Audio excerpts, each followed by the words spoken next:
வணக்க மக்களை, சட்டமன்ற கிடைக்கப்பட்ட மிக முக்கிய தகவல் ஒன்று விளையாகி இருக்கிறதா? தேமுதிக முடிவால் மொத்தமாக மாறும் தேர்தல் களமாம். காங்கிரசுடன் சேர்ந்து வெளியேறும் கம்யூனிஸ்ட். வாங்க வீடியோவை மூலமாக காணலாம். அதாவது தேமுதிகவின் இந்த திமுக கூட்டணி இணைந்தது என்பது தமிழக அரசியல் களத்திலே ஒரு புதிய திருப்பத்தை எல்லாம் ஏற்படுத்தி இருக்கிறதா? அதாவது தமிழகத்தில் வரக்கூடிய இந்த 2026 சட்டமன்ற தேர்தல் என்பது கண்டிப்பாக அனைத்து கட்சிகளுக்குமே முக்கியமான தேர்தலாக இதை பார்க்கப்படுகிறதா?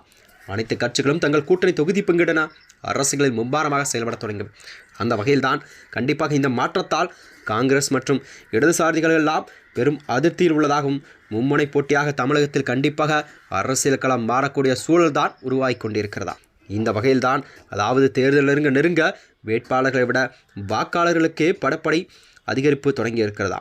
தற்போது தமிழகத்தில் நிலவும் இந்த புதிய தேர்தல் களம் என்பது வெற்றியை தீர்மானிக்க முடியாத நிலையில் இருப்பதாகவே இருக்கிறது என தேர்தல் நோக்கரெல்லாம் தெரிவித்திருக்கிறார்கள். தமிழக அரசியலிலே கண்டிப்பாக 2026 சட்டமன்ற தேர்தலை நோக்கி அதிவேகமாக நகர்ந்து கொண்டிருக்கிறதா? அதாவது கூட்டணி கணக்குகள், தொகுதி பங்கீடு, மோதல்கள் மற்றும் எதிர்பாராத அரசியல் நகர்வுகள் தினந்தோறும் கண்டிப்பாக ஒரு புதிய திருப்பத்தை எல்லாம் ஏற்படுத்தி வருகிறதா? குறிப்பாக தேமுதிக எடுத்துள்ள இந்த சமீபத்திய முடிவுகள் மற்றும் திமுக கூட்டணி நிலவும் சலசலப்புகளும் தமிழகத்தில் கண்டிப்பாக ஒரு பாரம்பரிய தேர்தல் வியூகத்தை மொத்தமாக மாற்றி அமைக்கும் சூழல் தான் உருவாகி இருக்கிறது. தேமுதிகவின் பொதுச்செயலாளர் பிரேமலதா விஜயகாந்த் அவர்கள் தற்போது எடுத்துள்ள இந்த முடிவு முக்கியத்துவம் பெறுகிறதாம்.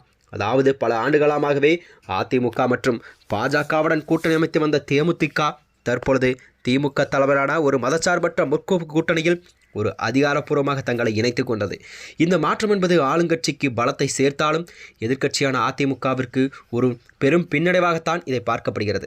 அதாவது தேமுதிகவின் வாக்கு வங்கி சரிந்தாலும் 3% கண்டிப்பாக 5% வரையிலான வாக்குகள் நெருக்கடியான போட்டியைத்தான் வெற்றியை தீர்மானிக்கும் சக்தியாக இருக்கும்.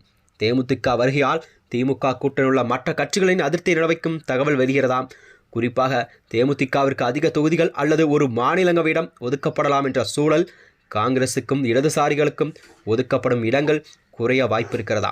காங்கிரஸ் தரப்பிலோ கடந்த ஆண்டிலிருந்து ஆட்சியில் பங்கீடு குறித்த கோரிக்கை முன்வைக்கப்பட்டு வருகிறது. ஆனால் திமுக இதனை ஏற்க மறுப்பதால் கூட்டணிக்குள் விரிசல் கண்டிப்பாக ஏற்படும் என்று எதிர்பார்க்கப்படுகிறதா?